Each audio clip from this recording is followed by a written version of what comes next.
The client relationship. Your client has approached the University of Southampton looking for some fresh perspectives and ideas from you, our students. So while working on your student innovation project, you're representing the University of Southampton. Therefore, it's really important for us to give you some hints and tips on securing a positive relationship with your client. The first thing we're going to consider is rapport building. So what is rapport? A close and harmonious relationship in which the people or groups concerned understand each other's feelings, ideas, and communicate well. So now that we know what rapport is, let's consider how we can help you develop this with your client. To start with, use your client's name. Ask if you're unsure on how to pronounce it. Think about non-verbal communication.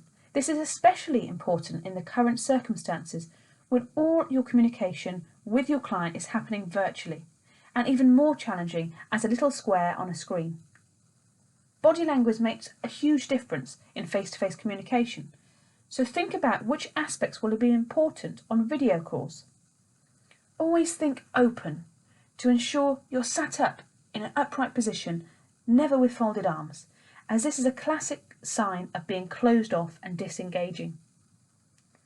Even when you're not the one speaking, show you are listening through remaining focused on the call throughout. Your facial expressions will be more important than ever, so ensure you don't look bored or disinterested. While conducting or attending video calls, I always smile and nod when I agree with a point, even when I'm muted, because it shows my interest in that meeting. Use minor movements throughout your call, maybe hand gestures where appropriate, nodding your head or making notes can really make a big difference to the rest of the people present.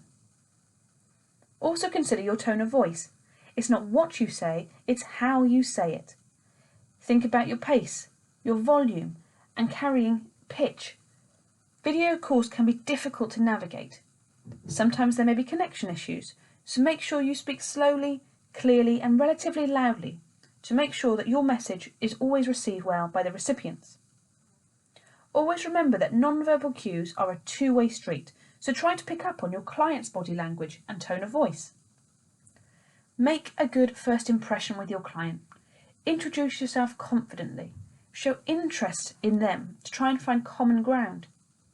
You can also build instant rapport by asking about them. Ask thoughtful, relevant questions and then actively listen to their answers. This will build connection and leads to building trust with your client. It may lead us to things you have in common with your client and can relate to.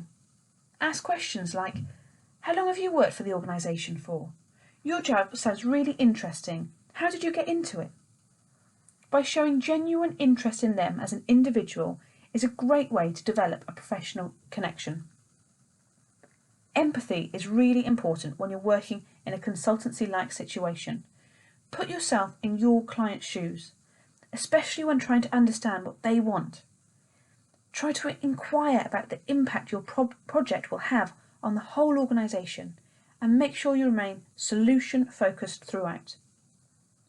There are lots of little ways you can build trust with your client, just as we discussed in the teamwork section of this training module. Make sure you follow through on any promises. If you say you'll follow up the meeting with an email, then do it. If you say you'll call your client on a certain date, then do it. But make sure you don't promise the world and under-deliver. We recommend that you should be spending between 4 to 6 hours per week on your project. So don't say yes to something that you know will take you 10 to 12 hours per week to complete. Be realistic and honest. Your client will respect you for it.